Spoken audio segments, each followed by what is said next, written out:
In the Age of Chaos, two factions battled for dominance. The kingdom of Azeroth was a prosperous one.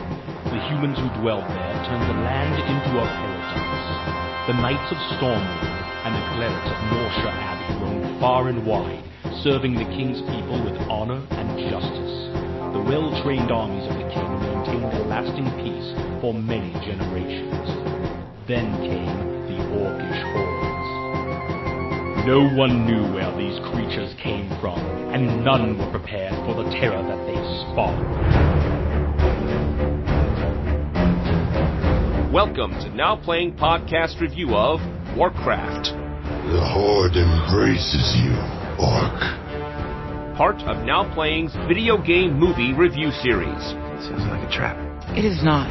Could be. It is not. Could be. It is not. What do you think? It's too good an opportunity to ignore. Hosted by Arnie. A new warrior for the Horde. Justin. I may have left my training, but I didn't leave my abilities behind. And Stuart. If he is not stopped, this world will burn. This podcast may contain detailed plot spoilers and mild language.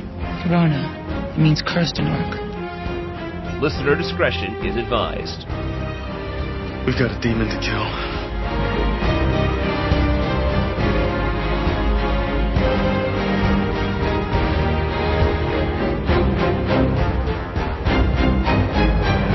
Today, we're discussing Warcraft. The beginning and the end. Alternately known as the beginning and the end. I mean, it didn't say that on my disc. Yeah, was that posthumous? And we don't know that it's the end either. I'll get to it. Starring Travis Fimmel, Paula Patton, Ben Foster, Dominic Cooper, Toby Kebbell, Ben Schnetzer, Robert Kaczynski, Clancy Brown, Daniel Wu. Directed by Duncan Jones. This is Arnie, co-host of Now Playing. Zug Zug. I can review this. I didn't realize they could make a motion capture movie without Andy Serkis. This is Stuart. And this is Justin. Hey, you say that, but we have a disciple of Andy Serkis here, because Toby Kebbell worked in mocap on Dawn of Planet of the Apes. Oh, yeah. He's done more than just being in the worst Fantastic Four film, and I'm looking at the Roger Corman one as better, but he's done quite a bit of mocap stuff. He did some facial expressions for the latest King Kong film. So, cousin of Serkis? Serkis is Circus? Isn't that everyone in this? Like, we couldn't get who we wanted, but we got this one that sort of looks like them. Travis Fimmel, for the longest time, I thought it was the guy from Tron or the guy from Pacific Rim, and it's neither. So, Warcraft. Before it was a movie, it was a game. Either of you play it? I was always intimidated by its existence because it didn't feel like a game. It felt like a lifestyle. It was like Pokemon. Once you went Warcraft, like all your friends did was talk about Warcraft, and you bought action figures and read novels and comic books and board games and strategy and blogged about it. And it just seemed like a 24/7 way of being. And I was intimidated. I went today and looked on YouTube and watched some gameplay of this first one, but that was my first inkling as to how it even worked as a game. You nailed it. It's a high cost of entry for a game that didn't look that intriguing to me. You know, my sensibilities for games are never resource management, strategy as far as like how to flank enemies and stuff like that. And throw in the fact that it's medieval-ish with orcs and knights and stuff like that. It was definitely something I had heard of because it was just huge, but nothing I was ever interested in even trying.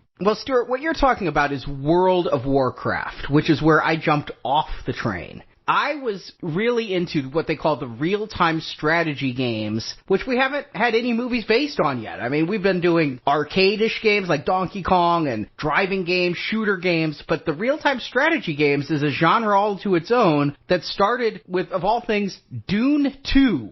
Dune was a video game?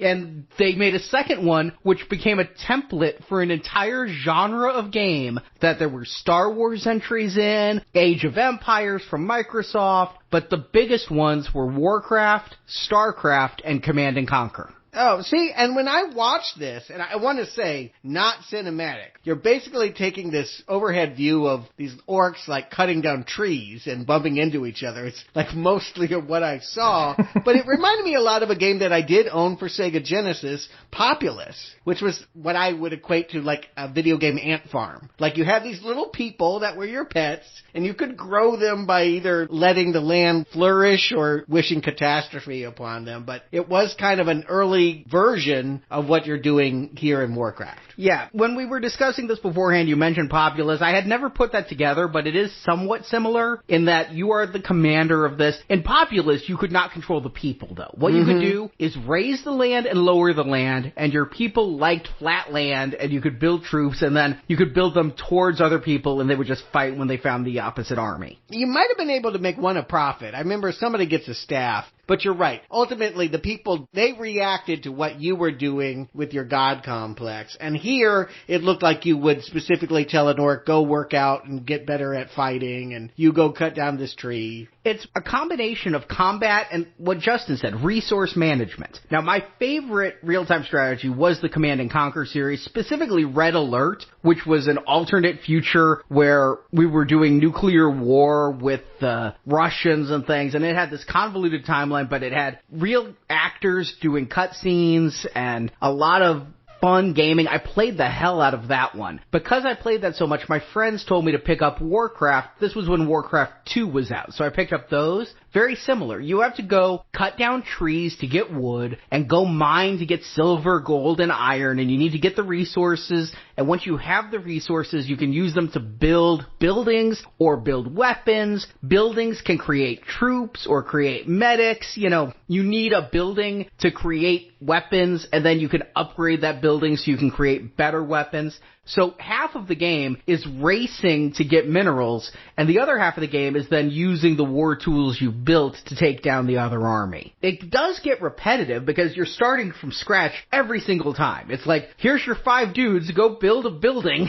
That's why it's overwhelming to think of playing something like that, because it's like, no, I want to go and do the thing, and you're telling me I have to go make a hut so that then some people could live there and grow a family, and then eventually they can fight. But there was very little actual war in the Warcraft that I watched. It's a strategy game. The thing I liked is it was kind of like the old miniature games. You know, I didn't get too deep into miniatures and that kind of tabletop gaming. Oh, like Bunker Hill. Yeah, my dad was big into that, like Blitzkrieg, all those World War II games. Yeah, well, I'm thinking even things like Warhammer and that sort of thing, 40K, Mech Warrior, where you have all these, you know, the stuff that happens at Gen Con, where you've got 8-foot tables and a whole bunch of people on them, and you're taking turns moving them and doing stuff. Yeah, I never went to those tables, like stayed away from those tables. Yeah. Well, there were some computer games that simulated it, and they were okay, you know, they were fine-ish. One was Masters of Orion. It was pretty good. I never got too deep into it, and I kind of sucked at it. But when you took away the, I wait for you to make your turn, and you wait for me to make my turn, you took that out of it, and now we're actually operating in real time, and I can do stuff, and I have different types of troops, and I can send them over and watch them do their stuff instead of just waiting for a die roll. It made it really adrenalizing, and it was strategic at the beginning. You have to decide what resources to go after, yet it was also a lot of fun. It was just so fulfilling to spend an hour building my army and then just watch them mow down all the enemies at once. It had a feeling of satisfaction. And again, these are multiplayer games. I had LAN parties where many of us would play at once, or I'd get on a modem and play against one other person. And Warcraft was an interesting one. Where it really hit its stride was Warcraft 3. And I was obsessed with Warcraft 3. That had a really involving storyline, but you could play as 4 different races. The first 2 were just humans versus orcs. And in fact, the movie we're going to discuss today takes the story straight out of that first game, where orcs have opened a portal and are entering this realm and are attacking the humans, and you just have these initial skirmishes between the invading orcs and the humans. But it continued on. By part 3, there were 4 races. I played that so long, and to the point that Marjorie was just tired of hearing my orc. I loved playing as the orcs. Zog Zog, I can do that. Every time I told him to go, like, cut down a tree. Stop poking me! That was the one I kept hearing. I can't remember that one, but there were a lot of these games I was playing in the 90s. I loved them. But then Warcraft took a hard left turn. These games are created by Blizzard, and Blizzard is one of the studios that is perhaps the most regarded because they barely make crap. They did Warcraft, they did a kind of a spin-off StarCraft, which was basically Warcraft in space with different species. They did Diablo, that's another game that people can spend a lifetime playing. But I was really interested when they announced this World of Warcraft coming out just 2 years after Warcraft 3, and then I found out it's not a strategy game. It's a massively multiplayer online role-playing game. Like Star Wars Galaxies was. Exactly. I have stayed the hell away from those except for Star Wars Galaxies. But they're all pretty much the same. Instead of being a command of an army, you're one person. You're one elf or one orc or one human. And you go around and you kill little things and you build up skills and you find other people to play with online and you go on quests. This is where the high cost of entry is. This is where people have logged 400 weeks of game time. And I'm not saying they played every day for 400 weeks. I'm saying they played 24 times 7 times 400 hours in this game. Yeah, that's always been my impression. I thought it was going all the way back to the first one, but my impression is it defines you as a person. Oh, what do? I play Warcraft. You write it on your resume. That's my job. Yeah, exactly. And I stayed away from it. I also don't like these because they have a lot of what they call the microtransactions. I'm an old school gamer. I pay for my game. I take it home. I play my game. You don't get to charge me more once I take it home. Now, if you put out a full expansion pack and I choose to buy it, that's fine. But you can't go, I'm charging you $10 for a sword and $5 for a shield. That's bullshit. So, I did play Galaxies. I have dipped my toe in the MMORPG. I did become pretty obsessed with Galaxies for like a month, and then I quickly escaped. It's not my jam, and that's all Warcraft has been. They ended up doing like a free trading card game for your iPhone, but since 2004, Warcraft is World of Warcraft, and it's worked for them. They have called this, arguably, the biggest multimedia franchise in history. Not cinematic, but at their peak, they had 12 million actively playing subscribers to the game. They have books, a ton of books, comic books, like you mentioned, action figures. There's so much that is Warcraft, but they never got a movie going, and they announced it initially way back in 2006. I mean, that's only 2 years after World of Warcraft began that they were going to do a movie. Uwe Boll approached them to direct. I have to love the response. This is from an interview with Uwe Boll. They said, "We will not sell the movie rights. Not to you, especially not to you. It is such an online game success, a bad movie might destroy that ongoing income." See, Atari's like, "We love what you did with House of the Dead," and these guys are like, "If you ever do this to Warcraft, what you did to Alone in the Dark." I told you, they have good quality control. I appreciate that. Yeah, you want to protect your assets, for sure. And so, if not Uwe Boll, who else could do it? Well, we end up with Duncan Jones, and Jones came to it. Initially, the script was good humans fight bad orcs, and that's all it was. And he came in and he's like, I think we could do a bit more. We need to have heroes on both sides. You can play both sides. You can play the orcs in the game, so why not have good orcs and bad humans as well? And so once he did that, Blizzard was on board. They didn't like the script they had either, and so he really brought this around. But who is he? I've seen his movie Source Code. Here's the thing about Duncan Jones. I think he gets too much mileage out of the fact that he has a very famous dad. David Bowie is his father, and this is a guy that has made acclaimed sci-fi movies. I think everyone wants him to be the David Bowie equivalent of a sci-fi filmmaker with the space rock and now the kid doing the space movies. I saw Moon. It was his breakout film. Kevin Spacey, Sam Rockwell. It's an intriguing first film, but I kept hearing the word brilliant being used, and I kept being like, I couldn't go with all of the hype. And I did catch up with Source Code in preparation for this movie. I did not see it when it came out. Again, an entertaining film. I liked it. But brilliant? the next future of filmmaking, I couldn't rectify the hype I was hearing about Duncan Jones and what I was actually seeing. Yeah, I like both Moon and Source Code, and at least knowing his work from there, I felt like maybe he could bring some clever twists, or something to what to me on paper just feels like a retelling of Lord of the Rings, just without the mission in the middle of it. To me, this looked like Avatar when I finally saw the trailer. You know, particularly the teeth. And that was the deal breaker. When I see this chick with this underbite, no. I do not want to see anybody make out with that. That is ugly. I did not see this movie. I had no interest in seeing this movie. When I heard they were making a Warcraft movie, I was a little bit intrigued because I liked the strategy games. I would never read one of the books, but I was a little intrigued. Once I saw this trailer, I was just out. Medieval is not an easy sell for me. It's kind of like a Western. I can like stuff in it. Listen to our Lord of the Rings reviews. I do like some stuff in it, but it's a higher barrier of entry for me. And the other thing is, Legendary Pictures and Universal tried to shove this movie down my throat in 2016. It was supposed to come out in 2015. It fled from The Force Awakens. It was supposed to be a December release. They moved it to May of 16. And that's the year, like, Civil War came out. Every movie I was going to in May and April of that year was starting with, it wasn't a trailer so much as a 4-minute discussion and behind-the-scenes thing for Warcraft hosted by Duncan Jones. Yeah, a la Avatar, like Stuart said. I mean, that was the rub to Avatar, was they weren't telling me why this movie is awesome. They were telling me why making this movie was awesome. Yeah, and it sets up again that this is all-encompassing. It's going to be important,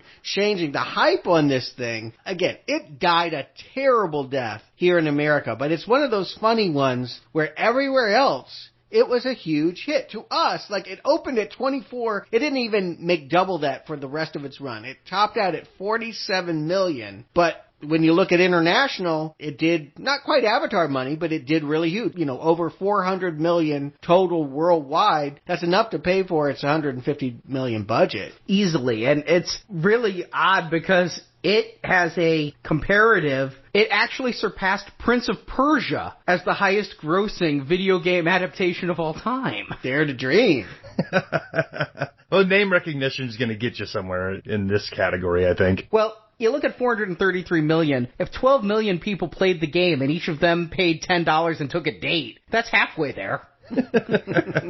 But again, was America wrong? We can be wrong. I oftentimes find in music that I like what Europeans are listening to that Americans haven't caught on to. So maybe there's hope that this was just a European thing we just weren't hip enough to. I had some hope as we approach this retrospective that this might be one of my favorites. I had fingers crossed going into this. Even though I didn't see anything about it that was visually appealing to me, I had some hope that Duncan Jones was going to finally deliver on that brilliant sci-fi auteur thing. Hey, we have a whole book about underrated movies, underappreciated movies, movies that bombed but were actually really good. I'm more than open to thinking the public can be wrong, and I went in with the same optimism. Yeah, and you know what? I never saw this. It was definitely on my radar. I mean, not from lack of trying, from the folks behind it. Walking the toy aisle, they had a whole bunch of adult-themed action figures. Meaning they were expensive, not meaning they were naked. Okay. Well, partially. Again, that's something I don't want to see.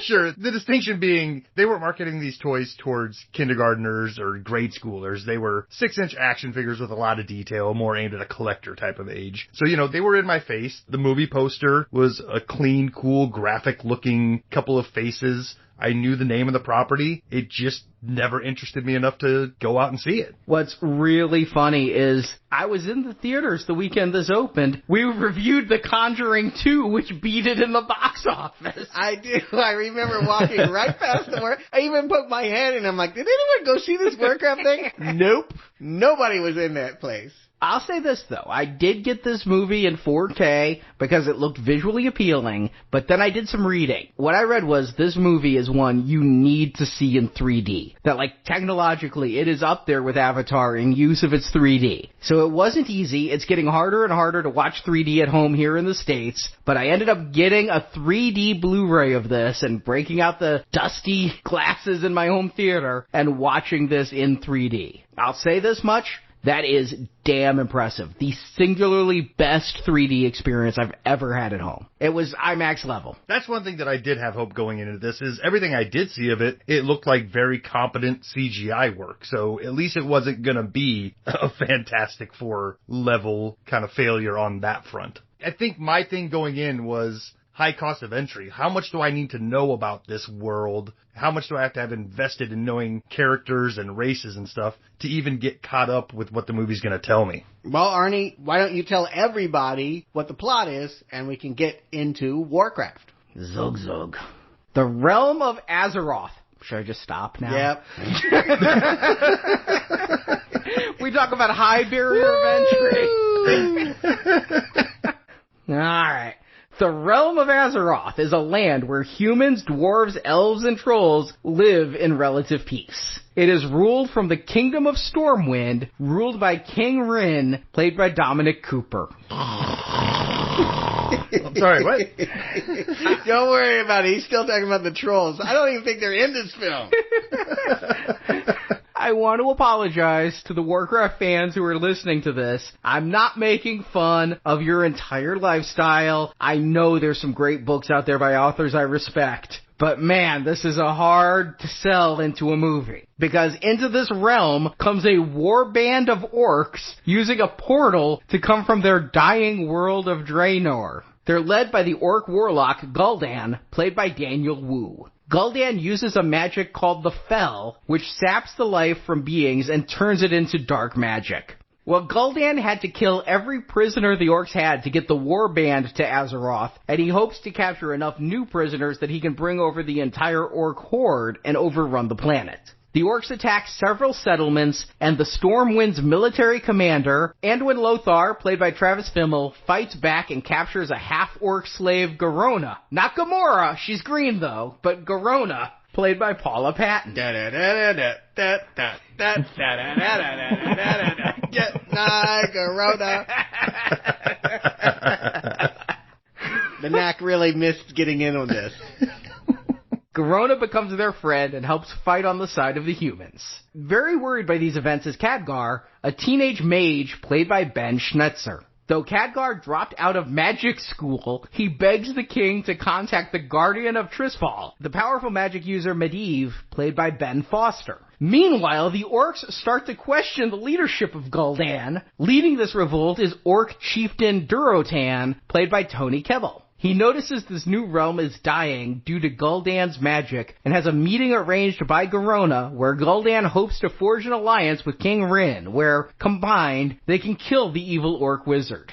I'm so sorry. For me? For you? For the listener, it's still to watch. It's worse to hear a summary. It really is. I fell asleep writing this. I'm not kidding. My eyes felt heavy. The clandestine meeting is discovered, though, and Durotan is killed by Gul'dan in ritual combat. But Gul'dan won using magic, making his troops lose faith in their leader. King Rin leads an attack on the orc camp. But it turns out Gul'dan had help opening the portal to Azeroth. The wizard Medivh was corrupted by the power of the Fel. While he's supposed to protect the kingdom, he instead is working to kill it. He's killed by Lothar and Khadgar working together. His last act is to make the portal go back to Stormwind so Rin's overpowered forces can retreat. But Medivh dies before Rin and a few of his troops can escape. Surrounded, Rin asks Garona to kill him so she will be seen as a hero and can try to change orc politics from the inside. But then Lothar comes to get the king's body and believes Garona was treasonous. He engages in ritual combat with Gul'dan's strongest warrior, Blackhand, played by Clancy Brown. Lothar is victorious, though Gul'dan wants him to die anyway. The orcs, led by Garona, insist Lothar be allowed to leave unharmed per their traditions. And as the movie ends, the elves, dwarves, and humans form an alliance against the orcs to be led by Lothar as credits roll. So let's simplify, shall we? Please. Yeah, because that's a lot of vowels. And a lot of syllables that don't have any meaning to me that you just uttered. Yes. The opener tries its best just to break it down to the fact that it is orcs versus humans. We have this nameless human picking up a shield and this nameless orc coming at him and this voiceover to tell us this is a war that's been going on forever. But before it was a war, it was a green magic named Fel. And so the whole problem, the whole villain of this movie is not orc or human. It's an evil green magic that'll make you bad. I'm really confused even by this opening, because if this war's been going on forever, are we seeing the future? Are we now, like, seeing the beginning of the war? Is this opening battle like Terminator, the T-800 in the future? Yes, I think that we are seeing, maybe even the last human versus the last orc, killing down to genocide here, but we can hope, right? First question of maybe many, why is this called Warcraft? There is not a submarine. They don't use a ship, a boat, a car, a cart, a skateboard. There are no crafts in this. Oh, no. You're crafting war. You are crafting your strategy. That's what the game is. Oh, I thought there would be a lot of, vehicle, fetish. Look at this tank. It's just a gate. They just have a gate you walk through. You don't need any craft to get you to point A to point B. No, Warcraft meaning you are strategizing and crafting a war. Okay. I fully appreciate that now. But you know what I'm saying? I'm waiting to see the cool ships or whatever. It's just some hunchback wizard going gabba gabba goo and making all these people in cages, their souls get sucked out and turned into a door or something. All right, here's my simplification of this. Is like Game of Thrones, like Dune, like Lord of the Rings, like Harry Potter. This is an epic that has multiple characters' point of view and many parallel quests, all of which will eventually, in 4 or 5 films, lead to an epic conclusion. We're, in fact, seeing something I didn't even talk about, the baby here. We're seeing, the birth of Moses. This is going to be a multi-generational epic. Or not. Which baby? The green baby? Yeah, the green baby. I got a question. All right, I get that, all these orcs, they're being gathered to, you gotta fight. It doesn't matter what your situation is. But they even yell at him, why did you bring your pregnant lady to the battlefield? No, she's not supposed to fight. They mention in their loving scene in bed together about her having to hide her belly so that she can go away from the dying world to this new world they're going to conquer. People just think she's fat? Yeah, I mean, she's not hiding that belly, but all right. My first question actually is a little bit more nerdy than that. Is orc not a Tolkien thing? Is that the same saying troll? Anybody can use a troll? I think it's been appropriated. I do believe that it was Tolkien, but like many things probably that he wrote, now that we've had 70 years of fantasy since then, it's for anybody to use. Yeah, according to Wikipedia, the concept of orcs draws on a variety of mythologies, but the main conception comes from Tolkien. And I mean, let's face it, the creators of Dungeons & Dragons raped Tolkien's works and created a game out of it. And from that point on, it's pretty much fair use. Sure. But by saying this is an epic, I say that because there's just a lot of grandeur here with the intent and hope of being one of those sagas. My version didn't say the beginning either on the box or on the screen, but this is intending to be the beginning of a Chronicles of Narnia type scenario. And I will grant them, they have the mythology here. A lot of these characters, I've not read any of the Warcraft novels, but many of these characters, many of these situations, they come not only from the game, but the novel as well. There was even on my Blu-ray a motion comic where I spent an hour learning how Rin became king and how the Guardian became corrupted by the Fel. And that's fine. I mean, I think universe building is an art in and of itself. We can all just appreciate the time that it takes and the detail. I mean, certainly Tolkien, when you get into those books, it wasn't about pushing a story forward. It was about really selling you on an entire universe encapsulated. But he always was good enough to find a central character, a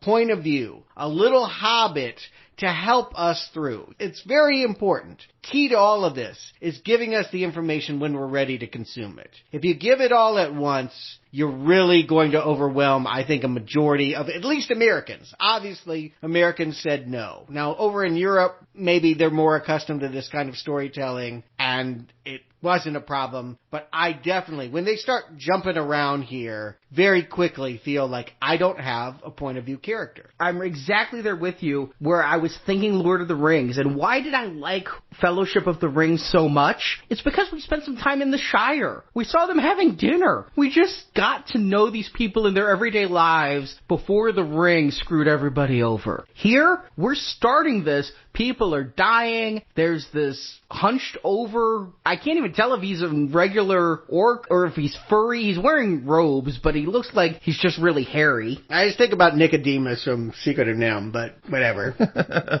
Yeah, I was getting a little bit of that too.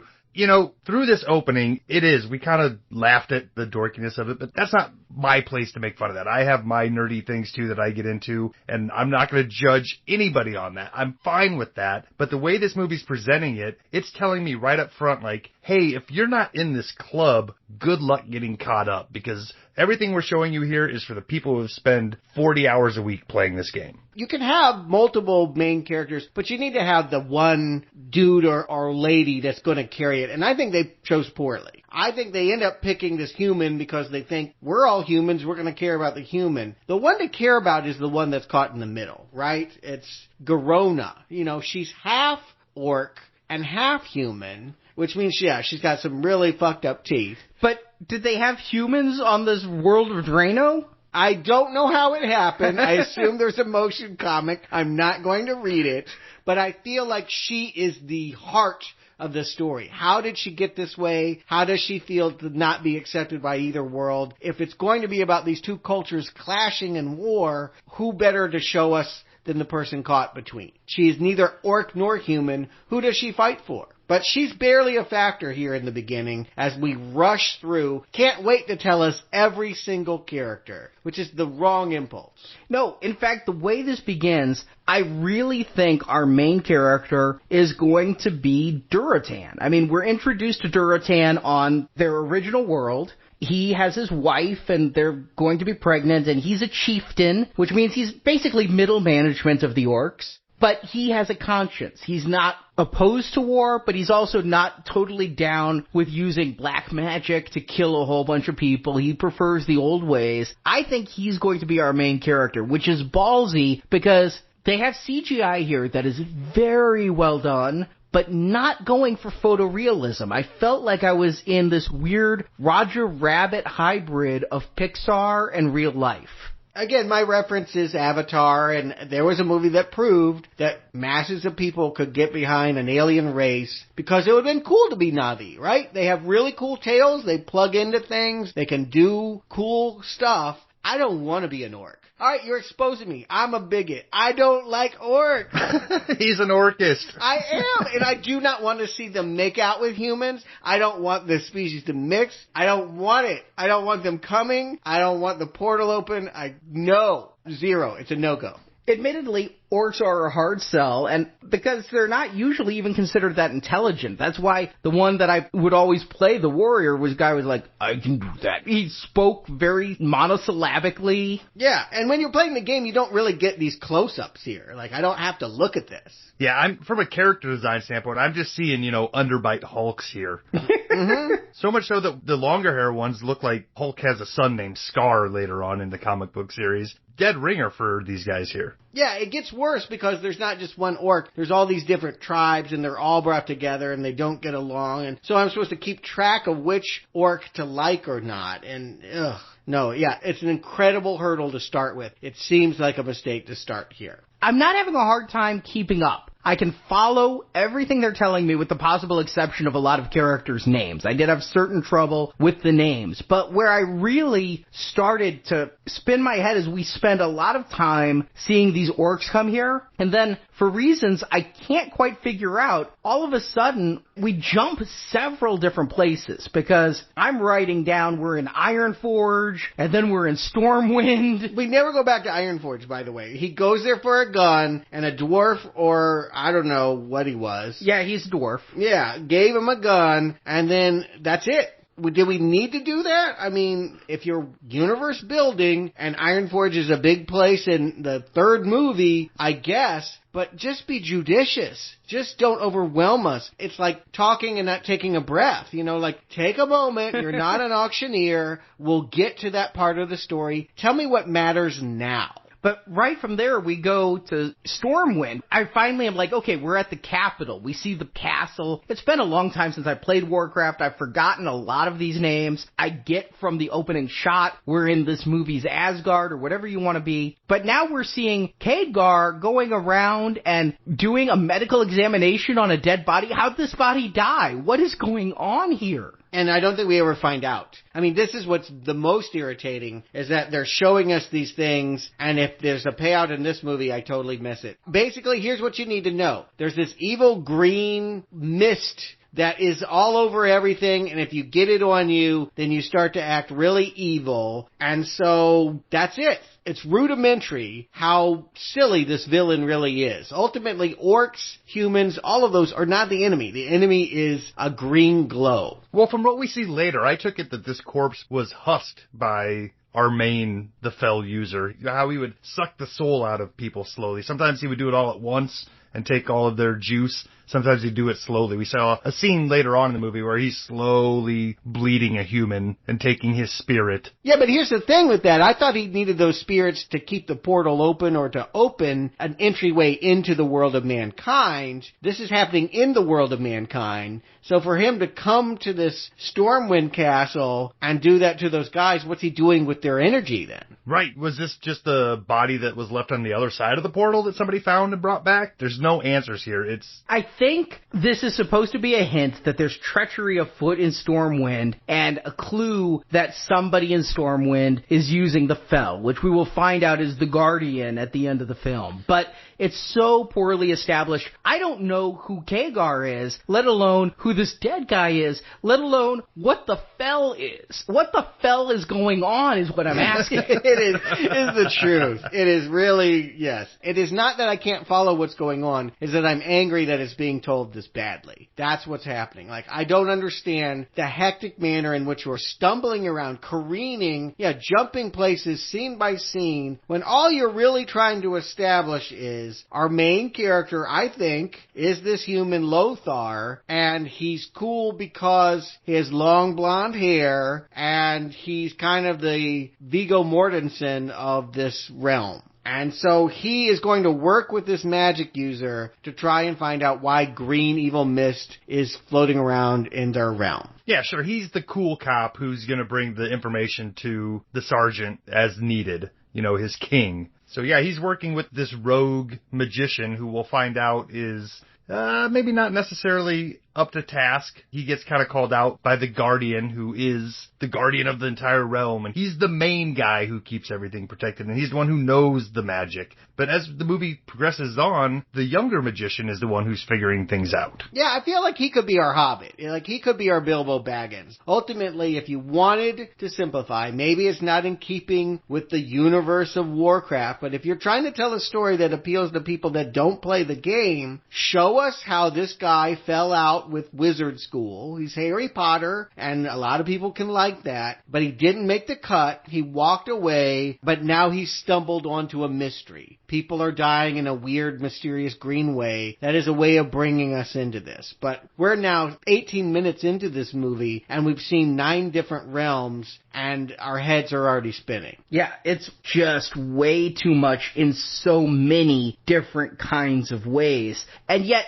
it's also moving pretty dang quickly through everything, because before I know it, the orcs are starting battle and they catch Garona, and now she's a captive as well as some other orc that they're just going to kill off. Yeah, I don't know why she was a captive from. Like, was she fighting them? Like, where was she before? Again, if you are neither orc nor human, where do you live? Who are your parents? How did this even happen? Why were you one of the first to come through the portal?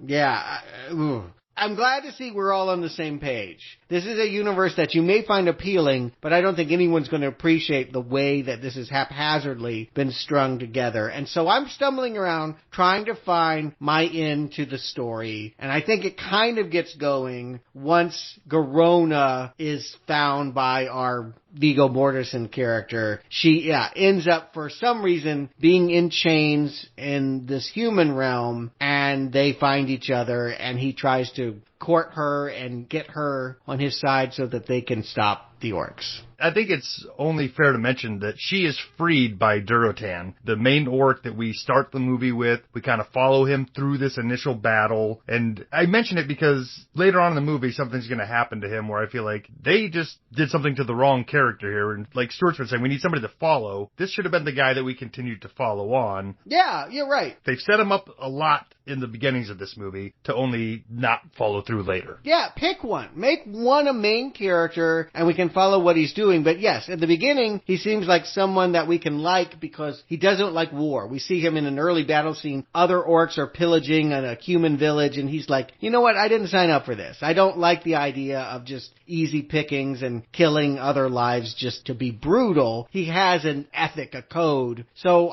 I can be with this guy, ugly though he may be. He could be my main character. I can be swung in this direction, but then he disappears for the middle of this movie, and then there's this whole question about whether humans should even meet with him or not. Again, this script is out of control. So who do we like? Who would you want to spend time with now that we've seen the whole array of what's going on here? What are you most drawn to? I can say for me personally, I like the actor Ben Foster. I don't really like him in this wig, but the fact that he has been this weird Gandalf mystical wizard that's disappeared for 6 years and what he's been doing, well, Gandalf did that too. I'm wondering what his story is. That's the one that I'm trying to figure out. I like Kadar. I think that he has the most on-screen charisma. I really think that he's more interesting. He has more energy than Lothar. Lothar does just feel like a wannabe Viggo Mortensen, like you said, or even worse, Sean Bean. So I know what he is, and I'm not interested. I think you could not have cast somebody worse than Dominic Cooper as a king. I mean, unless you're going for the incompetent, petulant king type, but no, as a competent king that is going to be a tragic death at the end, no. But I like this guy who is the dropout, but yet still doing the right thing. He knows what's going on, but he's not going to usurp your favorite character, the Guardian. He's going to tell the king, you need to call the Guardian. He's like the person who dropped out of the police academy, but then says, call the cops. I like his character. The actor isn't necessarily charming enough to be pulling off what they're trying to do here. There you go. I feel like the movie's trying to get us to feel more for Lothar by introducing his son into the mix, where you just know that he's there with a bullseye on his back. Just so we can feel lost for this character that I'm not feeling anything for one way or another. It's a trope that usually it's the girlfriend, but like in superhero movies or action movies, if we know that we've got a one-dimensional hero that doesn't, say a lot or have a lot of dimension or played by an actor that's not particularly emotive, what you do is you kill off someone that he loves, and that's going to get everyone on his side because he was wrong. And so yes, they have this patsy child that every time he shows up, he's giving him advice. I'm like, it won't matter. It won't save him. Everything that you're saying will not save him when the moment comes. Yeah, and there's so many relationships. Like, Lothar is the brother of the queen who's married to Rin. Why? What does this do for us? It's just more to keep track of. I am overloaded. I'm keeping track of it all, but here's the worst part of it all. In this movie, there's no payout. Mm-hmm. That's exactly right. You are not rewarded for realizing that the hero's sister is the queen. That won't do anything. No, so many of these characters that at the beginning I think are going to be the main characters fall by the wayside as we continue to go on. Mm-hmm. Lothar does not do all that much in this film, and Durotan also just kind of disappears for like half an hour or more. Right. It's one thing to give them separate storylines. A skillful writer would do something in which we see something in the human realm and it mirrors what's happening in the orc realm. I think that might be what they're trying to go for, that Durotan, when he goes back after running away from the human realm and, saves Blackhand from being killed because Blackhand is seen as a coward and a traitor, someone that ran from the enemy. Maybe that's supposed to be in contrast to the way we see humans. They're more ethical. I think we're supposed to like the humans because not only are we human, but they also just seem more reasoned, less brutal than these orcs. But they're not earning any of that here. It's just implied that humans would side with humans. And the further along this movie gets, it's becoming apparent to me that this was almost written as if they had a trilogy to tell. And then about halfway through the movie, somebody's like, you know what? We're not going to guarantee a trilogy. Why don't you just squeeze it into one movie? But yet there's still so much here to leave trails for a sequel, but at no point do I believe while watching this movie that they have an idea of where it's going to go beyond looking at what the games did and what happened in the future games. And probably the books, since a lot of these characters come from the books.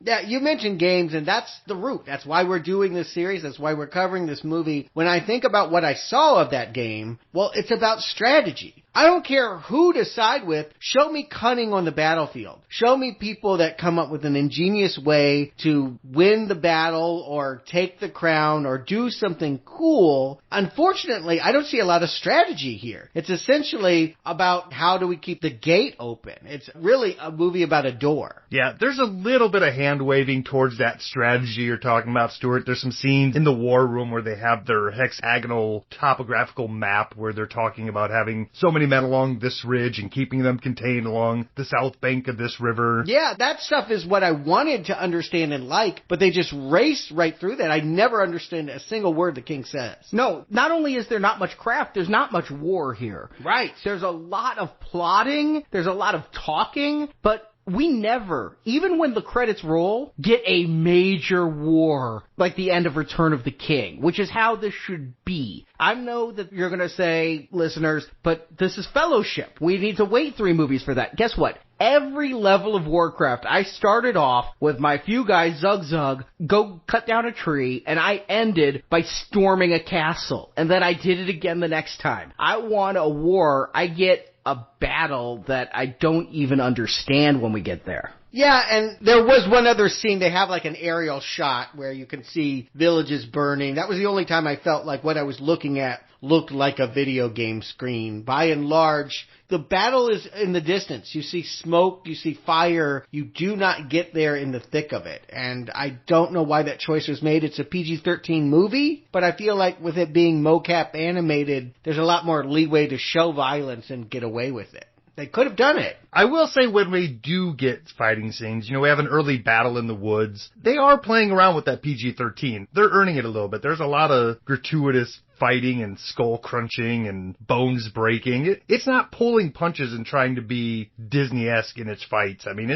we're seeing humans get smashed by huge hammers. That is true. The fact that it's animated does not mean that small children should see this movie or would appreciate it. I do think that they are going for something more sophisticated, something more adult. There's no kid characters here. It's actually a surprise that even though there's a baby and they cut to some facial reaction shots, there's no comedic relief character. There's no adorable creature. There's nothing to placate a young audience or just someone that isn't into fantasy but might appreciate those kind of details. Yeah, I liked the 2 funny hobbits, Pip and Took, I think they are, but I enjoyed their antics. Yeah, every character here is so bland. Even the half-breed who's going to give this emotional speech about, broken bones heal stronger. My bones are very strong. I looked that up, by the way. It's bullshit. Yeah.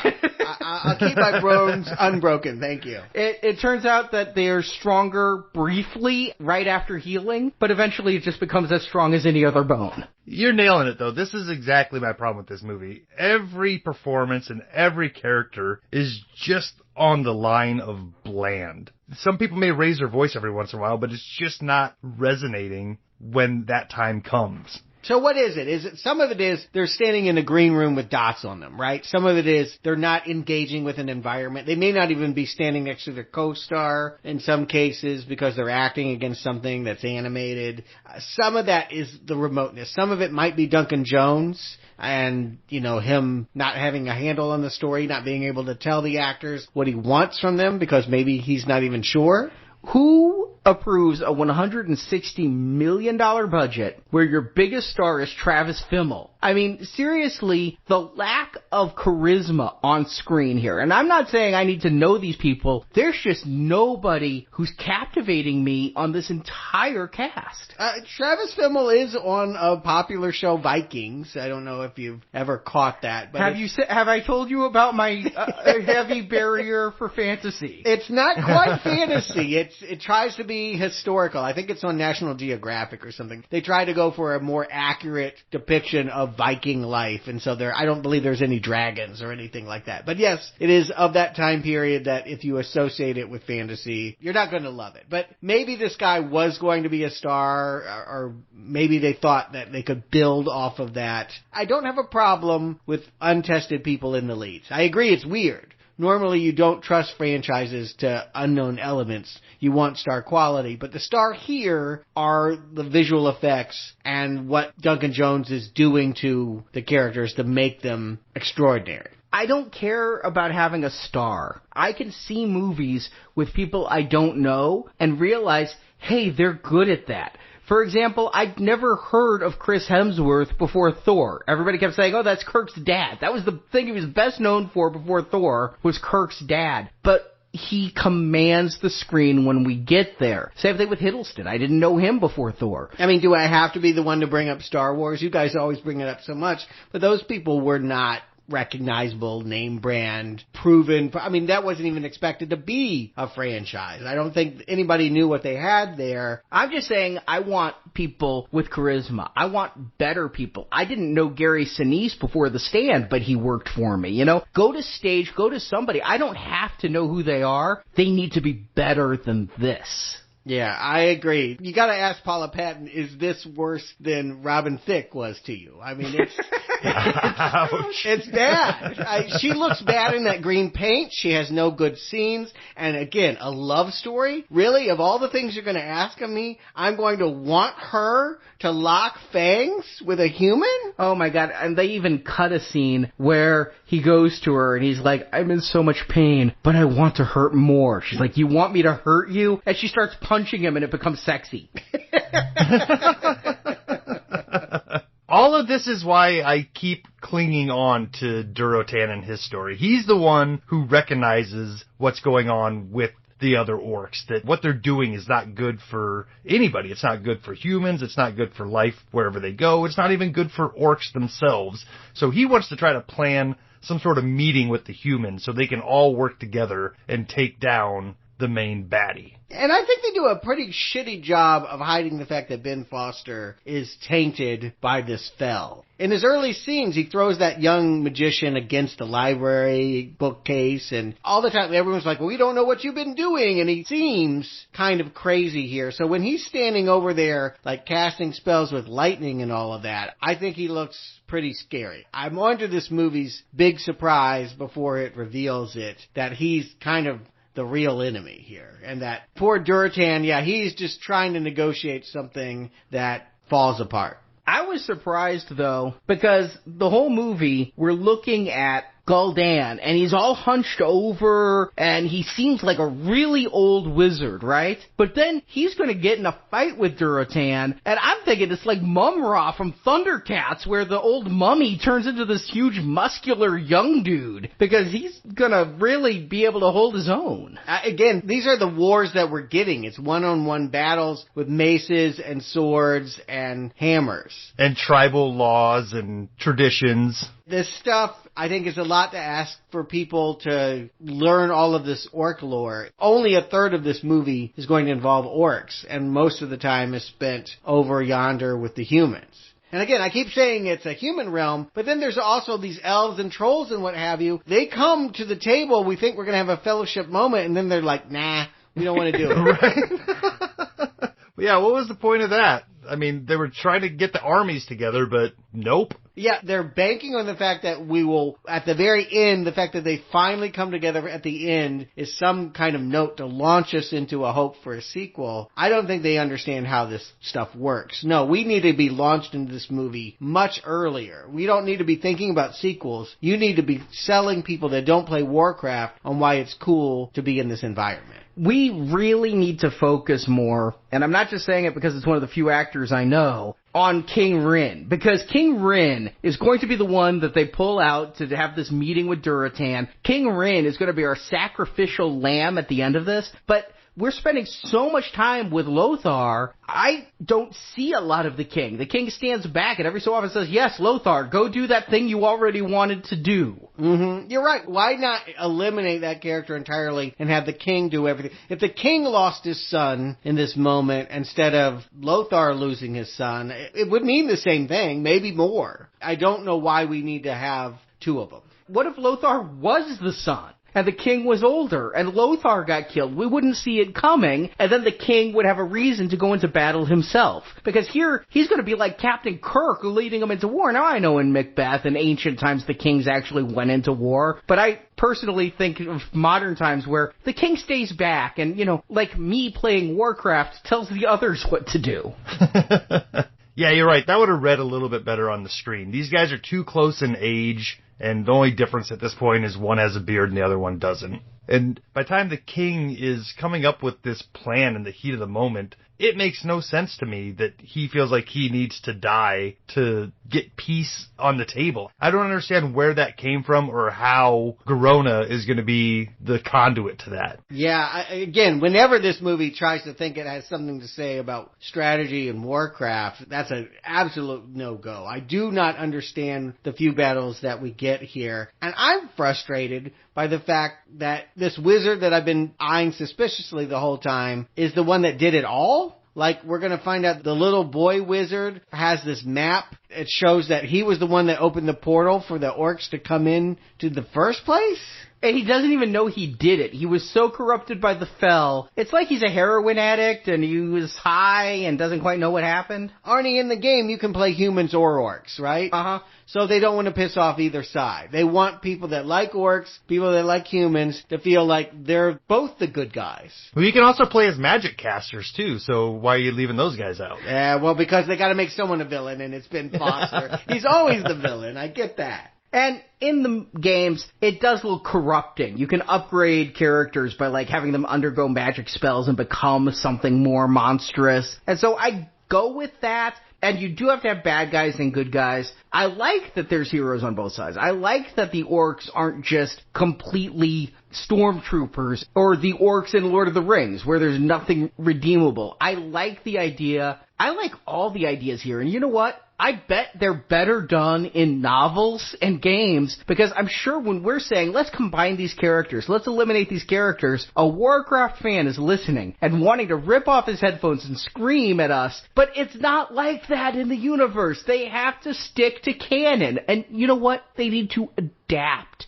for a movie. And I point to nothing better than Marvel Comics. They are taking 60 years of convoluted comic history and putting it on screen, but they're changing a ton of it up. They're putting Infinity War on screen, but it's not exactly like the comics. They put Civil War on screen, and people were like, well, how can you have Civil War when you don't have Goliath in it? Because Goliath was so big. No pun intended. And they adapted it, and that's what you need to do here is take all these books and these games, melt it down to 4 at most main characters and 4 more at most supporting characters and tell us a story. A smaller story. Yes. I think with going with your Marvel analogy there, what Marvel was also able to do was after 10 years of being their own new mythology, forget the comic books, now a person coming in just today would have a hard time figuring out where to jump in the Marvel Universe. I think that's why Black Panther was smart. It's like, hey, you don't have to know any of the stuff that came before this to get into this movie and enjoy it. That's where Warcraft should have started. Start off a little smaller, tell us a personal story, and then maybe move us on into a bigger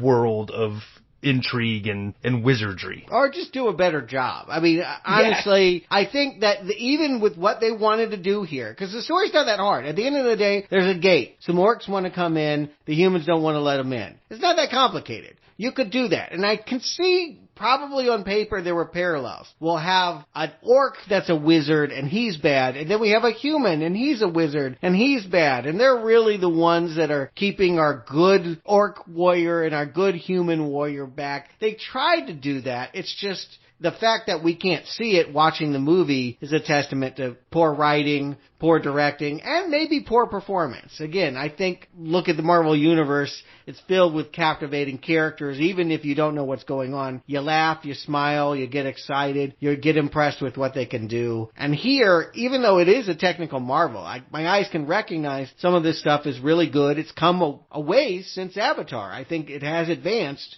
in the special effects realm since Avatar, but it's certainly, I mean, they're not getting the same emotional pull from this. It's a step back in terms of storytelling. Yeah, that's what I was saying when I said I bet it's good in the books, is that none of their storytelling decisions are bad. Every single one of the way they tell it is awful. 100%. There's not a single right choice in how information is conveyed here, other than pretty graphics. Why bring in a golem? Alright, so your main guy is a wizard. Because Lord of the Rings has Gollum! A different Golem, Golem, but yes,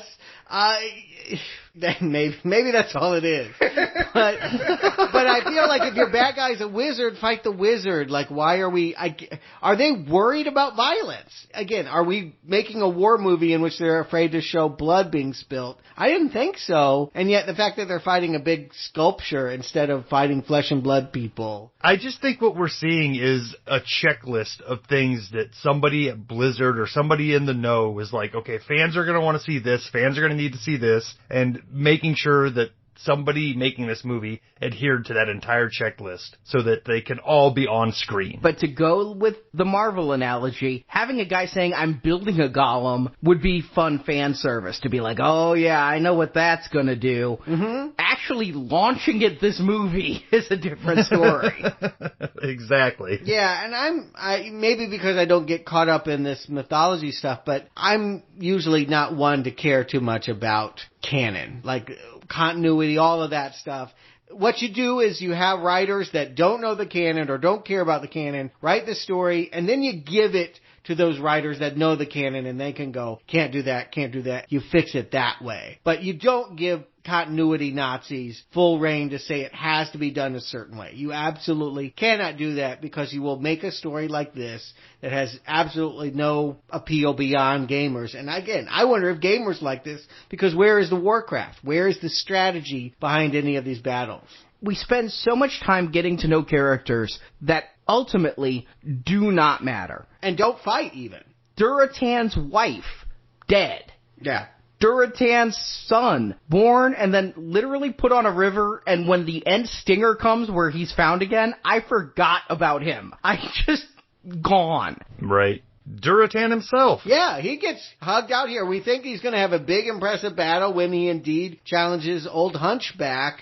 And no, this Gul'dan basically hugs his soul out. And it's because some orc code is disrespected that no one understands that it becomes a problem for him, keeping a fan base. He brought a gun to a knife fight. You know, I got that, But then I thought maybe it was being set up as a noble death to help change the hearts and minds of some other orcs, which it does for exactly 30 seconds before everybody falls back in line. And then they repeat the beat later when they do the exact same thing. There's another showdown between Lothar and Blackhand, and again, Gul'dan wants to cheat, and the orcs turn against him again. Why do that? Especially if he's going to survive this movie. If the big payoff is him constantly winning over these people, the payoff at the end needs to be his overthrow. Yeah, what got accomplished here? So Gul'dan was using other people's souls to keep a portal open. Has that changed?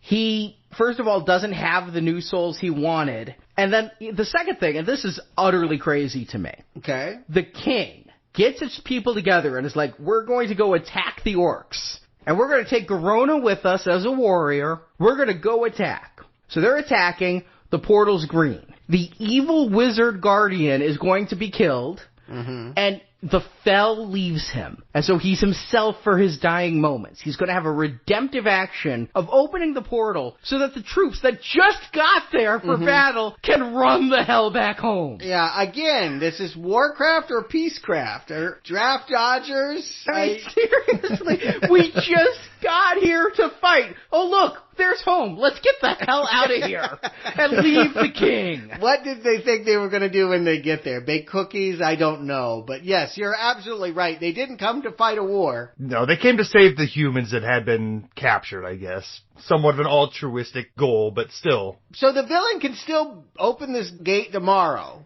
presuming it can find some more spirits, which is no trouble. I mean, any life form will do. You just, a deer walking by, you rip it out, and there it goes. So nothing got stopped here. The king thinks by dying at the hands of Garona, she'll now be queen? Or just a war hero. She's the one who killed the opposing king, and since she's a friendly, that's better than having it done by Blackhand. But really all they need to do is stop this one guy, Gul'dan. Gul'dan's the only problem. There would be no invasion and no war if were it not Gul'dan. She just needs to go and stick him. Yeah. Right. It seems like most orcs, which maybe they didn't set this up properly. Is there maybe I'm going to sound orcish too. Is there a difference between the green orcs and the gray orcs? It felt like the gray orcs seemed to have more verbal skills and like had more thinking ability, while the green ones were more warlike and animalistic. Yeah, that's my sense as well. Yeah. It seemed like for the most part, orcs were ready to go along and get along, but Gul'dan was able to keep changing their mind. So if you're not going to kill him, what is accomplished here? Yeah, nothing. People died. Our hero lost his son, he lost his king, he lost his orky girlfriend. He wins one fight here at the end for Blackhand. There's one orc that has a big Freddy Krueger hand, and because he wasn't wearing a cup, he's able to slide underneath and slice him from below. Ouch. I get that's a way to win, and because that was some orc tradition, he gets to walk away. With the body of his king. Yeah. Again, stakes. Even in Fellowship of the Ring, there was Balrog, there was a battle, things transpired. It was a different plateau that they had reached by the end of that film. Here, I feel like anything that happened in the middle could have not happened and it wouldn't have changed where we're at. And here's where we're at. Justin, Stuart, do you recommend Warcraft? Justin. Okay, let's click off a few things that they did good here. The CGI was not terrible. Some of the battles were fun to watch, as sparse as they were in there. Just any of the acting, any of the interpersonal conversations just were not working for me. And here's where I feel bad. I feel bad for people that are actually fans of Warcraft as a genre, the people who like the novels, like the games. For this to be the movie that they get, it's gotta feel like a sword in the back. You know, I know what it's like to be a fan of a franchise, and if I would ever get an entry like this that just feels so just over-the-top fan servicey, yet hollow, I would be very upset. I bet you I'd feel like how some of these people who think that Rian Johnson ruined Star Wars with The Last Jedi feel right now, but with actual reason. This is just a big budget mess, and I don't want to return to this world if it's the same people and the same story. If somebody feels like this property deserves a reboot 5-10 years down the line, I'll go back and check it out again. But yeah, this didn't get me into wanting to try out the games or read the books or anything like that. But at the same time, I'm not going to judge anybody who's into this world because I can see the seeds of something cool in there. It's just not my cup of tea. So this is pretty hard not recommend for me. Stuart.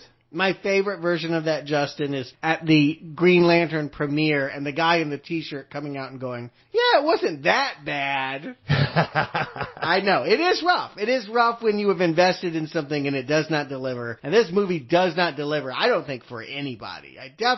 Someone that didn't know the property, it comes off as a severely disorganized Lord of the Rings, comes much closer to a overpriced homage to Krull, and Director Duncan Jones is the problem. I do believe that he loves his world building, but he can't distinguish an important detail from an insignificant flourish. And so you spend the whole movie wondering, should I have paid attention to the fact that the wizard made that flower and did that do something? I mean, there are so many times I went down a tunnel and there was no end.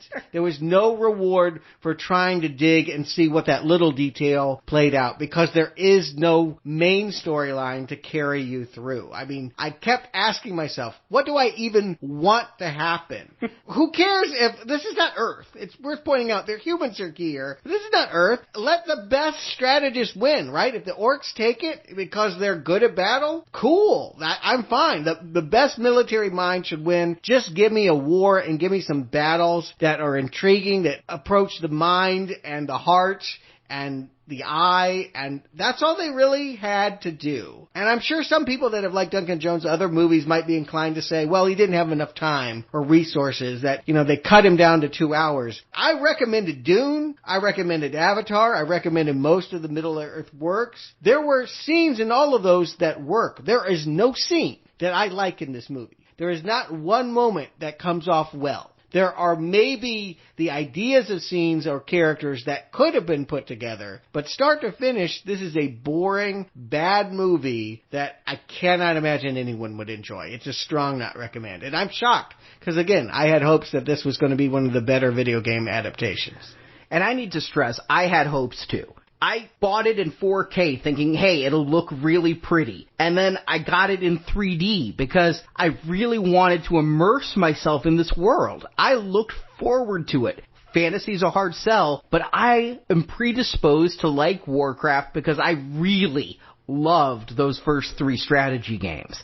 I'm not going to hold the fact that they just do MMORPGs now against it. I was anxious to see this world that I knew was so well defined and interesting from the games brought to life. I really went in with a smile on my face and 3D glasses on my head. And within the first 5 minutes, I'm like, wow, this looks so amazing. This is so cool. An hour into the movie, and this was not late at night, but it was evening, my eyes felt really heavy, and I'm like, yeah, I've never had this at home before, but I think my eyes are getting tired from the 3D. They're wanting to close, and I think I'm going to take a break because it's evening. I'm going to come back and watch it tomorrow, fresh in the morning, and do it then. I come back in the morning, and I'm like 10 minutes in, and my eyes are feeling heavy again, and all of a sudden I really realized what I thought was eye strain was boredom, and just this movie was putting me to sleep. If I had eye strain, it's because they were rolling back in my head way too hard at some of the stupefying storytelling decisions that were made here. It's not just that this movie's bad. We've reviewed a lot of bad movies, especially as part of this video game series. It's that this movie is self-important. That it feels like each character here is a biblical figure, like it's trying to adapt the Bible, and like, well, you can't leave out Jesus, all his apostles, Moses, Adam, Eve, and Noah. We have to have all of them in there. They're big players. But you try to shrink that into a 2-hour movie, and you just get a jumble. I really, really hate this movie. Oh, yeah. And again, the problem is not that they didn't have enough time. Can you imagine if this were 3 hours? I'd be screaming. Like, no scene is good. There is nothing here that I want elongated. It was just poorly made. Yeah, exactly. And I'm scared, because we've reviewed this, that there will be a sequel. I mean, it's considered a financial disappointment, according to Wiki, even though it made $433 million global. You gotta remember, it's about a 50-50 split stateside for domestics, but once you get overseas, the studios don't actually get as much of the money. It differs country to country. But then there was home video. I'm sure they broke even, although I'm sure that their accountant says they lost everything because that's how Hollywood works. Yeah, it's always difficult to know what truly the profit margin is, but it's got to be on the fence.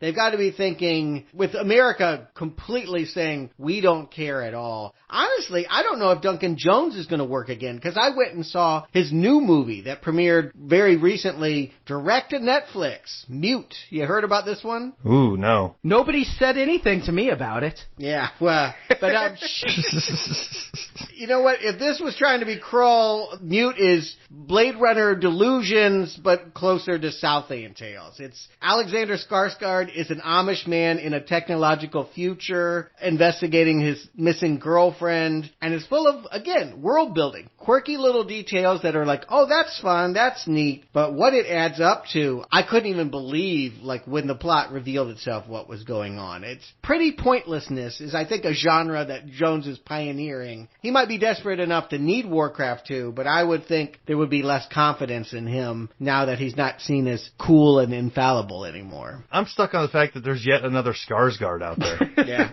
Yeah, and I just think that because Warcraft is such a successful property that they would want to try again.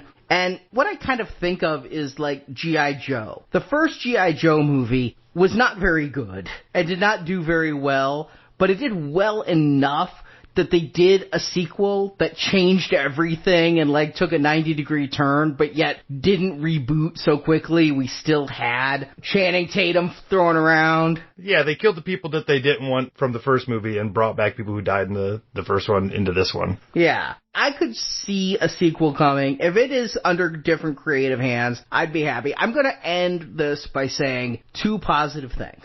First, I'm keeping the 3D Blu-ray, because if anybody ever wants to see 3D just demoed on my home system, this is the movie I'm going to put in. It is becoming a reference disc. It will never play for more than 5 minutes at a time, but it will be the demo disc I give to say, look at how cool the 3D is. Second, this movie comes with one of my favorite bonus features, the descriptive audio for the visually impaired.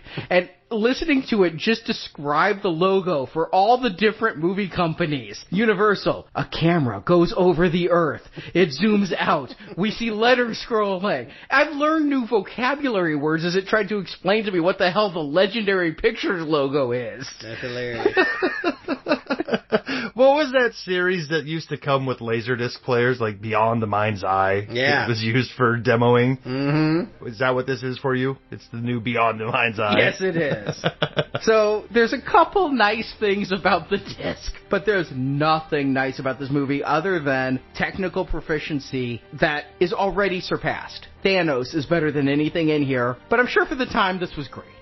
Yeah. This movie is so bad, it has tainted my memory of the games. Like, I thought I'd come into this and then be on GOG or Steam and being like, I'm loading up some Warcraft 3 just for some retro fun that I haven't had in a long time. No, I'm like, screw it. I'm just gonna go back and play some more frickin' Final Fantasy. That was a bad movie where I liked the game. I know I like these games, but I just don't want to see orcs. I don't want to see humans. I don't want to see any of it again. I'll have to admit, the first 5 minutes of this movie, I had the thought like, oh geez, I watched some of these action figures like wither on the shelves and go for clearance and I still ignored them. What if I end up liking this movie and have to go back and get all of those? Luckily that didn't happen. Yes, look at it that way. A windfall of money is falling you. You don't have to go get them if you like the movie, Justin. You could just like the movie and not collect it. Listen who's saying that. Yeah, right. Well, maybe we'll have better luck next time. We're sticking with video games, and next week we're doing one that, again, I don't know this property at all. Tekken. I thought this was Robotech. It's not. It's a fighting game. Tekken is the revolution of Street Fighter and Mortal Kombat into the 3D fighting realm. I know of Tekken. I don't know Tekken, but by next week I will have played some games and watched some movies. So we'll do that. And meanwhile, I think if you need a gulp of air from the badness of Warcraft, last week we reviewed Al Pacino in Carlito's Way, where he was a gangster. And this Friday, a movie that I know I love, I know a lot of people love, Al Pacino, Robert De Niro, Val Kilmer in Heat. Yeah, he's the cop in that one. It's important to keep in mind that Al Pacino is the good guy, or at least the cop, and so he is part of our Platinum series. You got to go all the way to Platinum to get it, but yeah, it's going to be just as epic as Warcraft, but much more coherent. And Natalie Portman's there. Yeah, I'm excited to hear what you guys say about that one. I'm going to revisit it with you. I haven't watched that movie for probably a good 15 years, but I remember liking it quite a bit at the time. So we hope you'll join us on Friday for our Platinum donation with Heat, and for one more gangster movie over the weekend New Jack City came out. Oh, yeah, definitely. Underrated one. One I have a very soft spot for. I won't say it's a great film, but I have a great time watching it. I like the song enough that I rapped New Jack Leprechaun during our Leprechaun in the Hood review. I Want to Sex You Up? No, New Jack Hustler. Oh, okay. All right. Well, that one's not in it. Oh, okay. Yeah, sorry. Yeah, I did I Want to Sex You Up to Leprechaun in the Hood. I mean, I don't know. That's the big song from the soundtrack. So until next week, game over.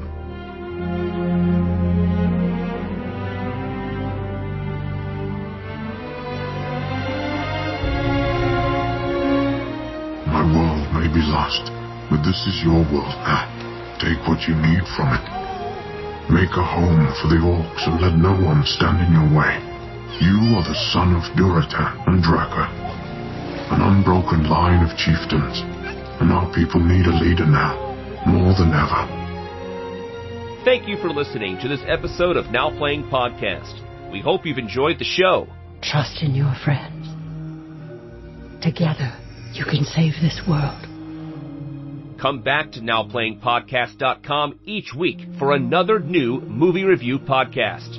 If I return, would you take me into your clan? And in the NowPlayingPodcast.com archives, you can find reviews of other video game movies, including Super Mario Bros., Doom, Resident Evil, Alone in the Dark, Need for Speed, Street Fighter, Double Dragon, Mortal Kombat, It Came from the Desert, Tomb Raider, Rampage, Wing Commander, Final Fantasy, Prince of Persia, and more. We save as many of our people as we can!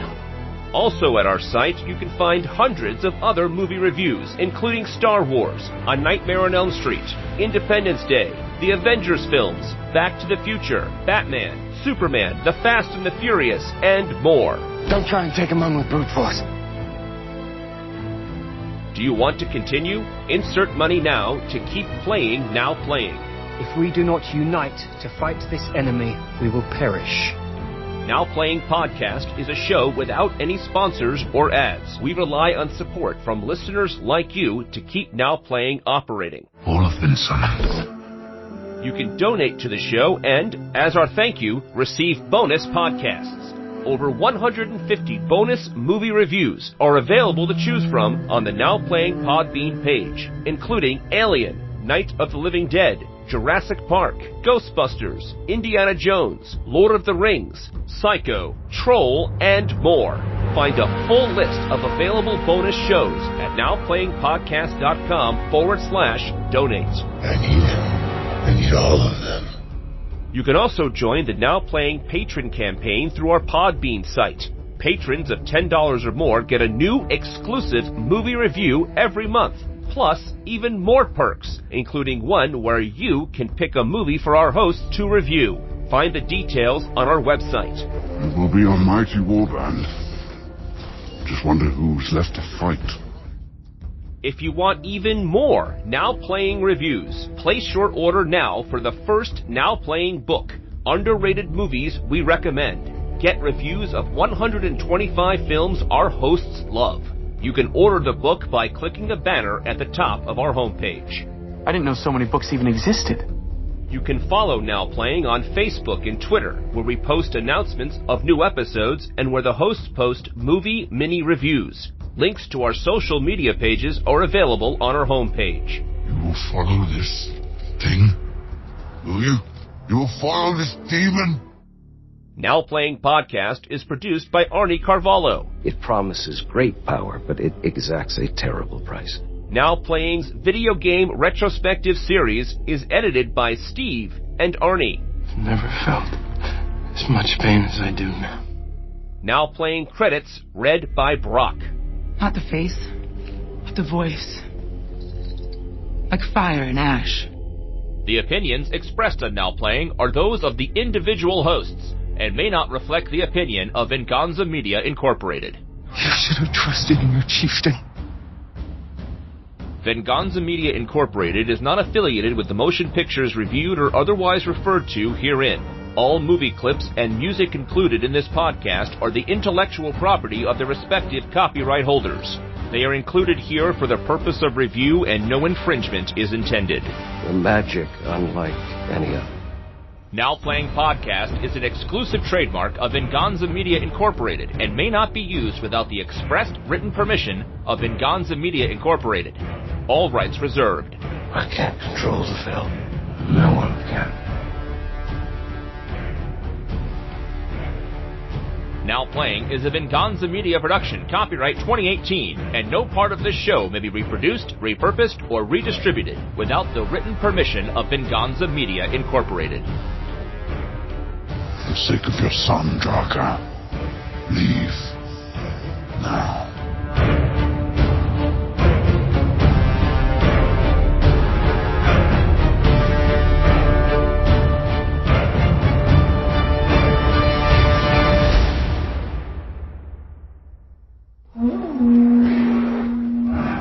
Toby Kebbell, Ben Scheitzer. It might have been. I thought I saw some shites in this. Ben Schnetzer. So at least it wasn't going to be a Fantastic Four level kind of failure on that front. Are we talking Fox's 2015 Fantastic Four? Take your pick, but I'm thinking Corman. Picture this, but everywhere. Because into this realm comes a war band of orcs using a portal to come from their dying world of Draenor. That's the name of it? I mean, you don't have to say it again, but I didn't even caught it. Drano. That's what I was reaching for, let me tell you, by this point. I wonder if I typed it wrong. I wonder if it was Draenor and I have a typo. It's fine. You know what? Just keep flashing. No, it's Draenor.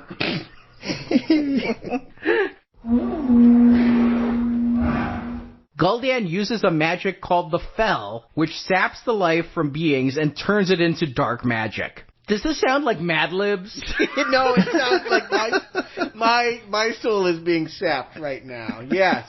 It really feels, Pig Latin Mad Libs. I really feel like every proper noun here is just... All right, which ones have I had? I mean, I've already had Azeroth, King Rin, Gul'dan, Draenor, the Fel, and the Stormwind's military commander, Anduin Lothar,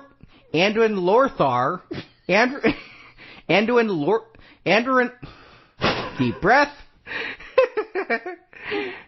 Anduin Lothar, played by Travis Fimmel. I don't know which of those names is real and which of those names is fake. I almost could say Travis Fimmel, played by Anduin Lothar.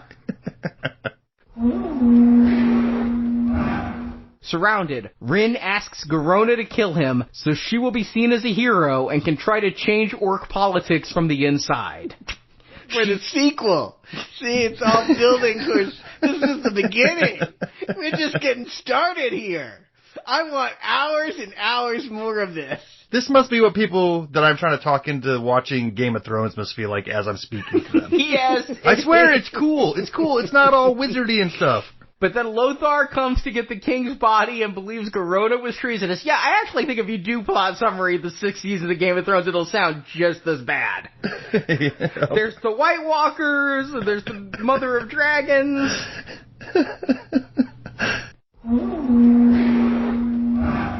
But then he disappears for the middle of this movie, and then there's this whole question about whether humans should even meet with him or not. Again, this script is out of control.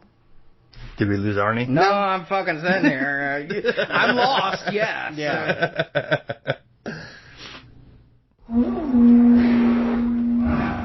I bet you I feel like how some of these people who think that Rian Johnson ruined Star Wars with The Last Jedi feel right now, but with actual reason. This is a big... They think they have a reason. Yeah, I think they have a reason too.